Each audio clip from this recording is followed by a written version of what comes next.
poštovani gledalci. U današnjem klipu ću pričati o kumstvu u Srbiji.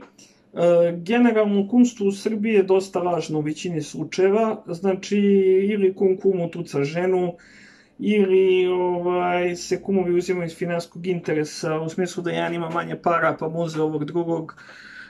Generalno smatram da je bolje kumstvo preduprediti nego kad dođe do pitanja da nekom budeš kum da ga odbiješ. Znači bolje preduprediti nego odbiti. U smislu, eto ja sam imao situaciju gde generalno znao sam da mogu biti pitan za kuma, ali ja sam to predupredio time što sam 6 meseci pred svadbu tom nekom rekao da ne mogu da mu budem kum.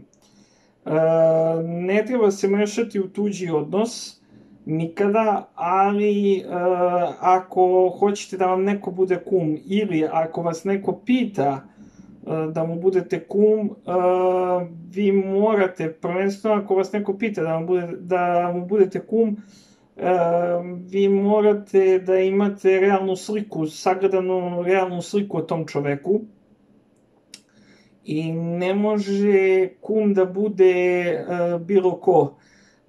Mora bude psihički jak, mora, da kažemo, finansijski jak, ne da ga gledate kroz novac, ali opet da zarađuje, da čovek stvara, da nije neki Lazilebović i to, i da je jednostavno častan čovek, da nema repove iza sebe, da nema dodira s policijom, s tim nekim stvarima. Generalno, eto, kum treba bude institucija, jačina, jaka ličnost, znači u svakom smislu i psihičkom, i fizičkom, i finansijskom.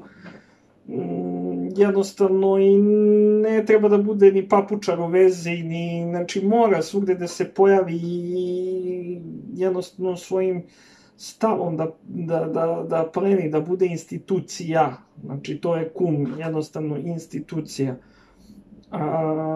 I smatram da kum ne može biti svako i ne treba kuma birati iz interesa i ne treba prihvatati kumstvo ukoliko sutra treba nekome da krstite decu i da ga venčavate i sve, a vam se prevrće želudac unutra, to nikad ne treba raditi. Tako da eto, toliko kumstvo u Srbiji, generalno mnogo važnih kumstava, foligranskih kumstava iz interesa i to je to, i bolje preduprediti na vreme, reći ne mogu da ti budem kum, nije u redu, da ti budem kum ne mogu, znači zbog toga, nego kad dođe da te pita za kumstvo da ga odbiješ, jer kumstvo po pravilu se ne odbija, pogotovo u Srbiji, i zato smatra se prokletstvom i zato smatram da je bolje preduprediti i reći ne 6 meseci, 10 meseci pred svadbu, pre nego što stigneš da budeš pitan, nego ga odbiti kada dođe pitanje da li želiš da mi budeš kum. Eto, toliko.